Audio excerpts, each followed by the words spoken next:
Good morning. Yes, good morning, Santa Cruz County Public Media, family and friends. Thank you for watching us. Thank you for watching Meet Your Local Candidates. We love Nogales and Santa Cruz County Public Media.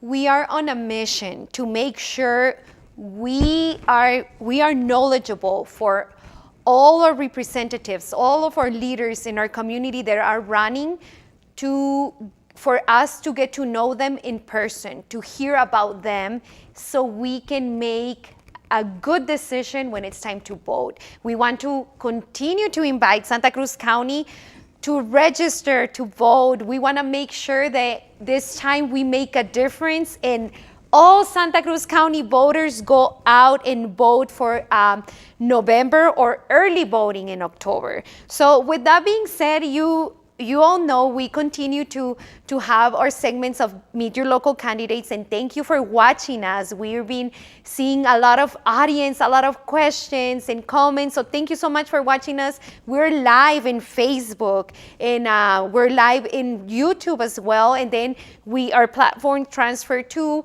Spotify, Roku TV, Amazon Fire, so please follow us, comment, and thank you for growing together with us. I have the pleasure today to interview Mr. Daniel Butierez. Butierez is running for U.S. Congress for District 7. It's such a pleasure to have you here, Mr. Butierez. I know we are a small community here in Santa Cruz County Public Media, and you're traveling everywhere to get to know us, to get to know your people in Santa Cruz County. So first of all, thank you so much. Thank you for being here with us. Thank you for taking the time to come and introduce yourself in our small county but mighty. And thank you. Welcome. And I always like to start our segment of Meet Your Local Candidates with share a little bit about yourself, and so we can get to know you. We can get to know Daniel Butierez, running for U.S. Congress. Thank you so much for being here. Well, thank you for having me. My name is Daniel Butierez. It's like Gutierrez except with a B. And I was born in Tucson, Arizona. I'm a third-generation Arizonan. I'm not a politician. I'm a painting contractor. And through the years, I've just watched our community become more and more divided, and that has a lot to do with the lack of representation within CD7. I'm running against Raul Grijalva. He seems to be a really nice man, but he's also a far left extremist, which means he represents about a quarter of the district. And a representative's job is to represent everybody, just not just the people you agree with. Mm-hmm. A representative's job is to listen to both sides and represent both sides. Whether you like it or not, it's what you're supposed to do. And there hasn't been any of that. And I decided I wanted to step up and do something different, because every time we run an election, over 200,000 people do not vote in CD7. And I've spoken to a lot of them, and the big issue is you either got Grijalva that's far on the left, mm-hmm. and he always runs and says he's going to do this and that. For 20 years he's been telling Douglas he's going to do the port, and he hasn't done that. He doesn't really do a lot. And you have the Republicans who tend to run people that when they're battling for the primary, they try to be the furthest right so they can win the Republicans. And then when they go in to the general, all Grijalva does, well, they're extremes, mm-hmm. and they lose. And I've watched this play out, and I decided it was going to take someone from the community who cares about the community to run. And like I said, the biggest thing that's driving me crazy is the absolute division, mm-hmm. and the fact that half the community doesn't have a voice. Mm-hmm. And at this particular time, I mean, Grijalva hasn't even voted since last February. Mm-hmm. He's just recently came out on KOLD, mm-hmm. and he says that, well, one, he wants to retire. Mm-hmm. two, he says that it's time for a younger person to step up. So I'm not even sure why he's running. If he wants to retire and a younger person can step up, retire. I'm a younger person and I'm willing to step up. So I other than he wants to continue to push his far left agenda, why he wouldn't just step down. But he's planning to run. And what he said, which really bothered a lot of people, was when he was asked about the fact that he hadn't voted, what they said was between 300 and 350 votes he had missed. I believe it's 430 something, but he said that those votes were inconsequential, which that means that our voices are inconsequential. And that was a pretty bad thing to say from a person who's supposed to be representing our community. And to say our voices don't matter it's kind of sad. So it's just time for change. It really is. I see. And thank you for sharing, Mr. Butierez, running for U.S. Congress for District Number 7. I would like also, to address our audience. I know we learn every day about different leadership, different positions on running when it's our time to vote, right? So I would love for you to share with our audience, like, what is the job, what an important job, the U.S. Congress to represent a specific district, and what covers District Number 7? All right. District Number 7 runs from Douglas to Yuma, up into Avondale, a large part of Tucson, mostly the south side of Tucson, and the west. And it's been amazing traveling everywhere. I've spent so much time up in Yuma, San Luis, Somerton, Avondale, Tolleson. I'm just meeting people everywhere. In Douglas, Bisbee. Bisbee's a very liberal town, but I went there and I spent my time talking to people and listening to people, and having an understanding. So, which is what a representative is supposed to do. They're supposed to listen, not, like I said, not just your side and what you believe, but everybody's side. Yes. And a young college student I met in Bisbee, he's asked if I would go to their college and speak to them. So I'm going to the Cochise College next Thursday to meet with him and some of the other students there, because they just want to know. They just want to know more about me. Yes. And I've been out meeting everybody. I have no problem meeting everybody. I am going to be coming down here in the coming, I think, a week or two. Right, on the 11th? For the 11th, yes, yeah. Yes, to share and to listen about, like, all the things that are happening around Morley Avenue and their projects. Is that? Yep. I see. Thank you. So you will be here. I'll be here then, and tomorrow I will be in Sonoyta. Okay. At the rodeo. Oh, awesome. Okay. I'm doing a speaking to people there, so awesome. A meet and greet. Perfect. Thank you so much. And I know we were talking before we were on air, and yes, you were sharing with us, about the Morley project and all these things happening here in Morley Avenue, as being builder owners for a nonprofit organization. We want to see Morley alive and with more people, like we used to have it in other years. These areas, these streets were packed, were full. It was very hard to find parking for people, because it was a very transited street. So we want to see all that again. So thank you for taking the time of being here and listen to these projects and changes that will be coming up. I know we're gonna share also the informational time and date here in our screen. And also, we know you are very active on Facebook. You have Butierez for U.S. Congress District 7. That's your Facebook. And when we go in, we can all, see what the information. But you share, I am a third-generation Arizonan who owns 2 painting companies. I am running because we're in trouble. Yep. Those are your words when Yep. we open your Facebook. And then obviously, we can see where can we find you, like in Sonoira and this Yep. time. And so, but tell us a little bit, we always love to, when we talk to our audience, we always mention, we're just human beings that we're looking for change. So tell me about your part. Okay. Well, the big change is most people, myself included, are tired of politicians. Okay. And CD7 has been run for the last 22 years by a politician. He lacks he lacks what's needed to run a district.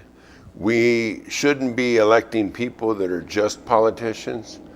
We really need to elect people that have knowledge in business, because the United States in all districts is one big business.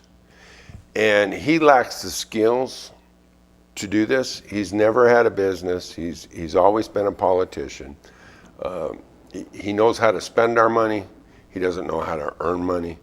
So, which kind of led him down a socialist path. And it's really hard to grow anything with the socialist ideal, because now you got two things to do. You got to first convince Washington to give you money. Right. And two, you got to tell the people that you're supposed to be representing that, hey, I need you to give me more money. It never comes back. And that's the part about a tax where we need to cut taxes, is quit some of the spending that our government does. And that's another big reason I ran, because our government, the leaders we've had for so many years, are not competent. They're just not. They have no business being in office. They have no understanding about business, money, and I know you got to be like me. Politicians, they come out and they come up with this great idea they're going to be, and all I see are dollar signs flashing by, and they don't even care if it works or not. They don't know whether it's going to work or not. They just say, hey, let's try this out, and it should work based on what the paper says it should work. And a businessman, as a businessman, I've got to plan and strategize. So before I go spend some money trying to do something, I look at all the different ways it may not work, and I cover myself for it. Politicians don't have to do that. So they don't even look at whether or not it's going to work. They just say, hey, we're going to take your money and we're going to do this. And when it doesn't work, they say, hey, send me some more money so I can try it again.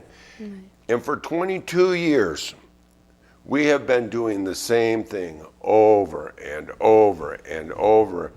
And I don't know about you, but as well, I do know. You just told me. Nogales used to be packed. There were lots of people here. Businesses are closing down in Tucson. We have 900 homeless camps in Tucson. And what's our government doing? What's the guy I'm running against doing? He wants more of your tax dollars to bring more homeless from all over the world into an already major crisis in our community. And that's insanity. That's the definition of insanity, doing the same thing over and over and expecting a different result.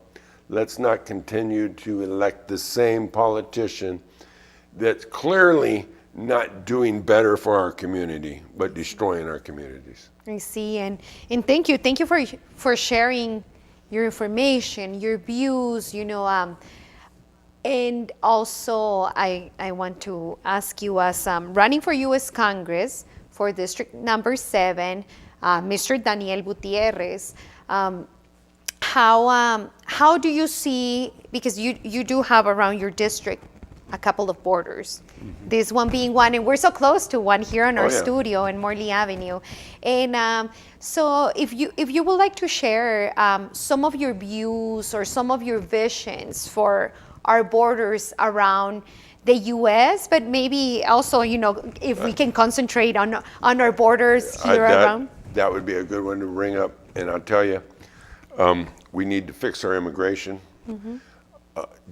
Grajava has told us for 22 years that we need to fix the immigration, fix the immigration, fix the immigration. In 22 years, he has done nothing but destroy our immigration.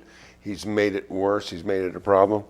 And I say this because before Grijalva got into office, people used to be able to come here, get their green cards, take their test, and become citizens rather quickly. I sponsored my friend Jesus Becerra from Mexico 17 years ago. I went down to the lawyer 3 times. I took him all the paperwork. I signed all the documents. I was his sponsor. I said, hey, I'll sponsor him.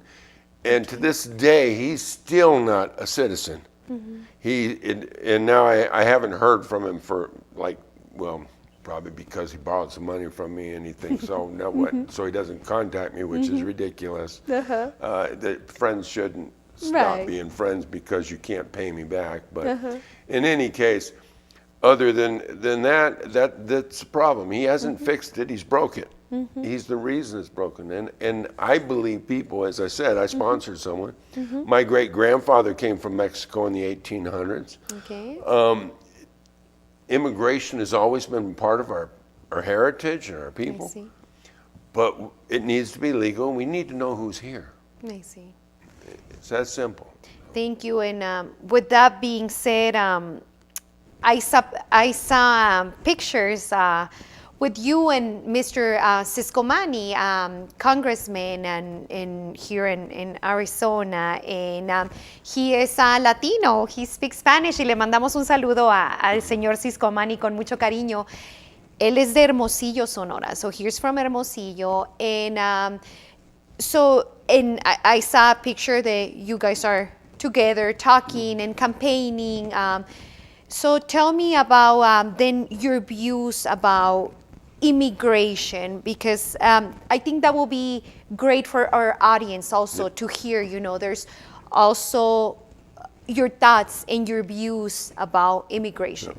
Well, Juan Ciscomani, he's a great guy. He's actually a friend of mine. He's endorsed me. And he's an immigrant and a legal immigrant. I've also been endorsed by other immigrants because most legal immigrants aren't happy about what's happening at our border because they worked very hard to get their immigration status. And we need to fix that so that people that are trying to get their legal immigration status can do that much quicker. Right. And the reason is, let me tell you how this works, because I've studied law and I've dealt with the courts many times. Criminal cases take priority over civil cases. So when they come across the border illegally, their cases jump to the front of the line because it's a criminal matter. And we have millions and millions of them that are at the front of the line because they committed a criminal act or been charged with a criminal act and they've got to go to the court. All those that are trying to do it the right way and legal way get moved to the back of the bus, which is why Jesus Becerra has been 17 years because we've packed the courts up front. We've got to stop packing the court up front. We've got to stop this from all these illegal entries from happening so that we can get people to start doing it the right way. And nobody, the people that are coming right now are not coming from Mexico. They're coming from other countries through Mexico. Mexico's actually doing pretty good right now financially. People are happy there. They're not running from Mexico. I mean, I'm sure there are some, but Mexico has started building itself and becoming a stronger country. And so the people aren't running from Mexico. Asylum is you go to your neighboring country, not you travel halfway around the world to come to America. So most of these asylum cases are not legal asylum cases because they could have went to Mexico. Why would they go through Mexico? That's South American that are coming. Other ones that are coming from Africa and China, they have other countries closer to them than America. Everyone's coming to America because we have put out an invitation to the world to come to America. And that needs to be ended. That needs to be stopped. And my relatives, As you know, I'm a Calderon and a Gutierrez. Those are my family. And I have talked to my Calderon relatives that are, they're not happy with what's happening here because it's no longer our relatives coming from Mexico, but people from all over the world, and some of these people are not good people. So. I see, and thank you, Mr. Butierrez, running for U.S. Congress for District 7. And you know, like I love to have that repetition when we have our candidates, because people, our audience, our county, everyone that watches us, and thank you for that, they can get to know, you know, the candidates. When it's time for the ballots, when we get our ballots at home, they don't have pictures, right? So Right. it's very important to, you know, to show the person that sits here with us, and to let know the audience, you know, so they can visualize, they can see and recognize the names, their visions, and their dreams about, you know, the district that they're about to represent, or they're currently representing as well. So thank you for sharing all that information. And I know you being a business owner, how do you support, or how will you support if once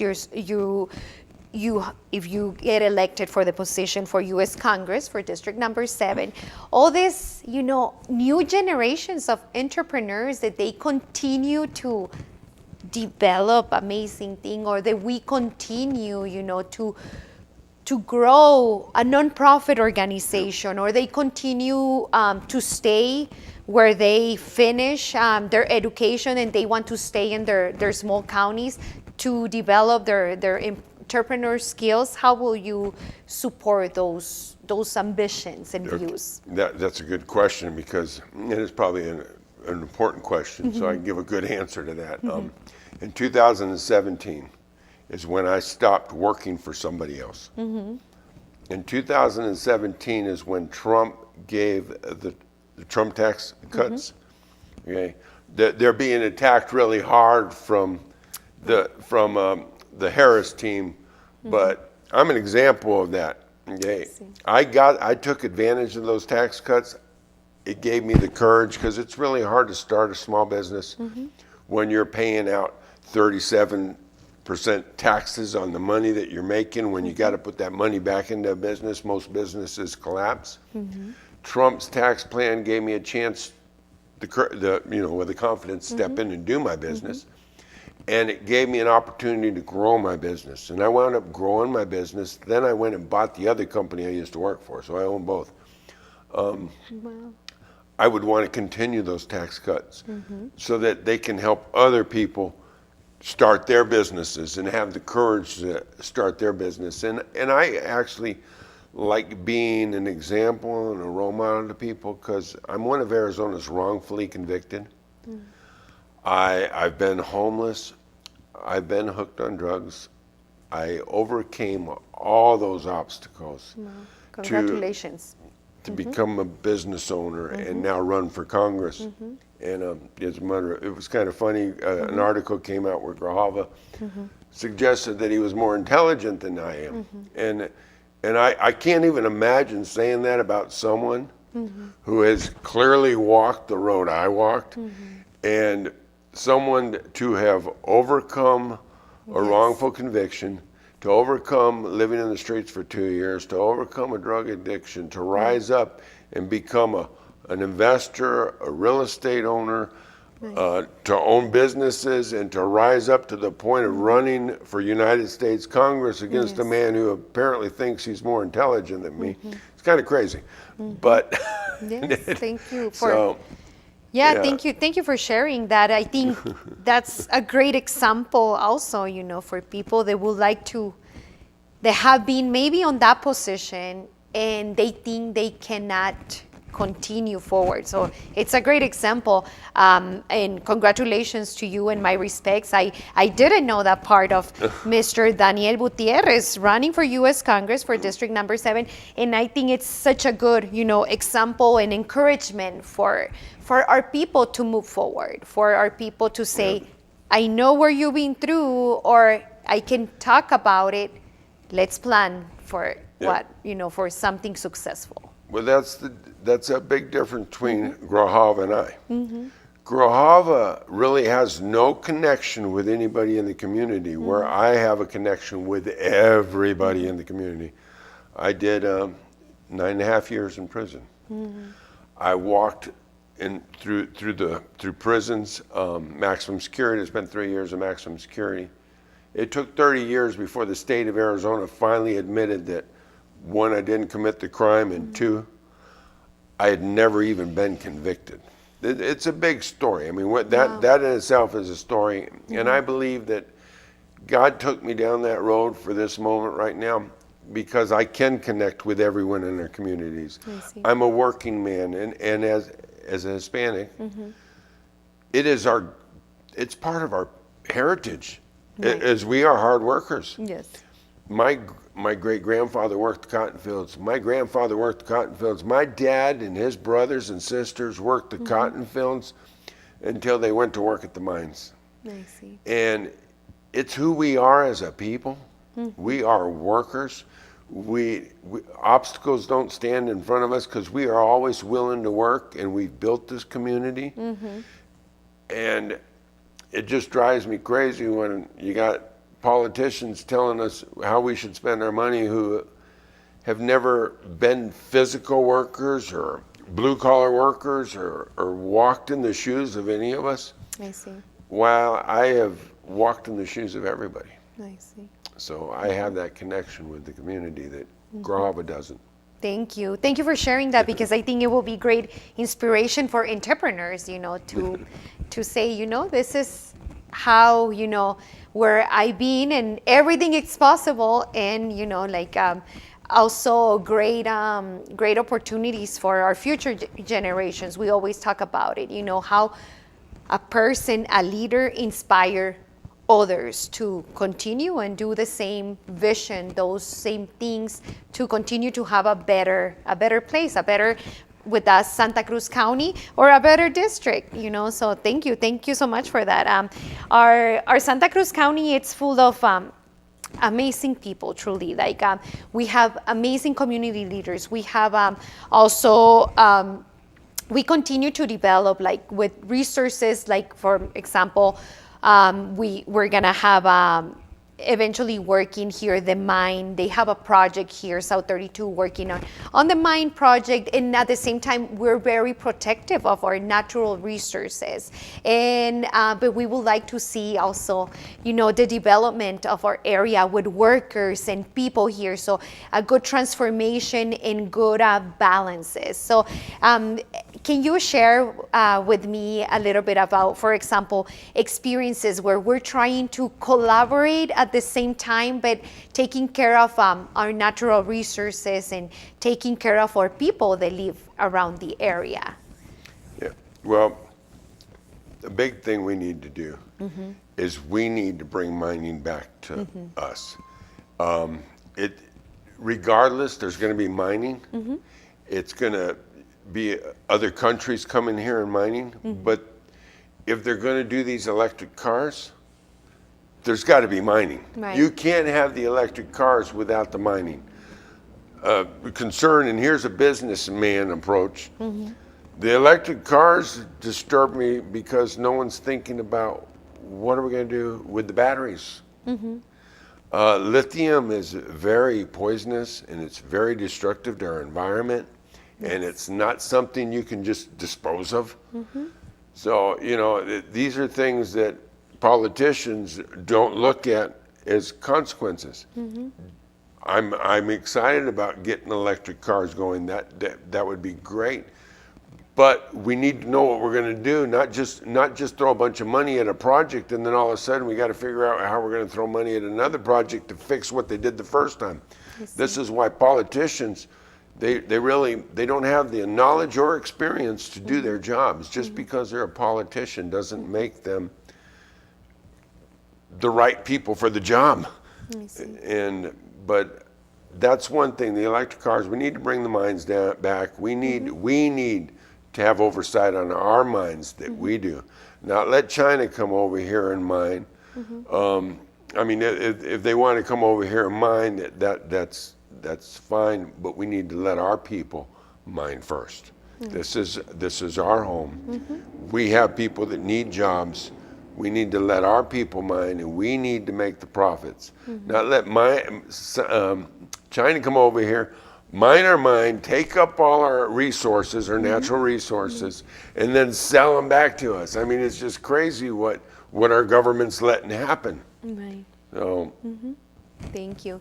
Thank you for sharing that. And then last question, and it's not a questionary, like we're talking and informing like our county, but I would love to address, and I know some of the parts are a lot of focusing on Santa Cruz County, but at the same time, I think we expand those same views or those same type thoughts about like border and bringing jobs, supporting entrepreneurs, but also as a proud fire wife or wife of a first responder. I would love to know if there's what are your views with all the first responders. We've seen them, working hard, and my admiration to all of them. And I know as leaders in the community, you guys have also like big respect for them. So also, your views about, here on our border, those like the first responders that work here through checkpoints, through police, sheriff department, firefighters, like what are your views and your support for them? well, I go out when I got time and I wave flags for the first responders.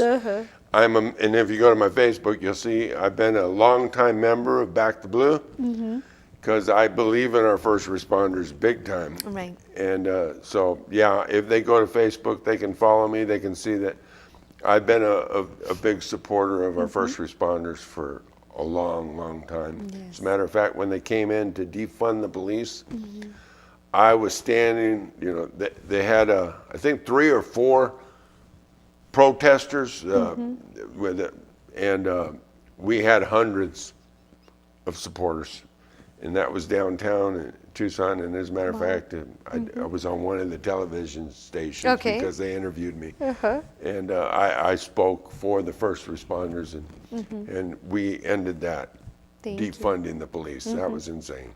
Right. So thank you for sharing. And then Mr. Butierez, Daniel Butierez, running for U.S. Congress for District Number 7.